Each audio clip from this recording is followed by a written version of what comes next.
Ano yung mga pagkain na makakatulong para makaiwas po sa atake sa puso? Okay, ang top of the line natin ay ang avocado. Ito ay may omega-3, nakakababa ng cholesterol.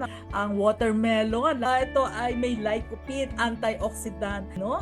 Next is a tomato, and tomato is shaped like a heart, and it is good for the heart. Mga spices natin tulad ng onion, garlic, and ginger. Ang onion ay merong quercetin, ang garlic ay merong allicin, ang ginger ay may gingerol. Next is siling labuyon. May capsaicin na nakaka-prevent ng muscle thickening.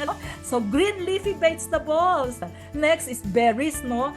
This is potent antioxidant na nagdadilate ng blood vessels. Last but not the least, salmon o mga tinatawag na fish, no?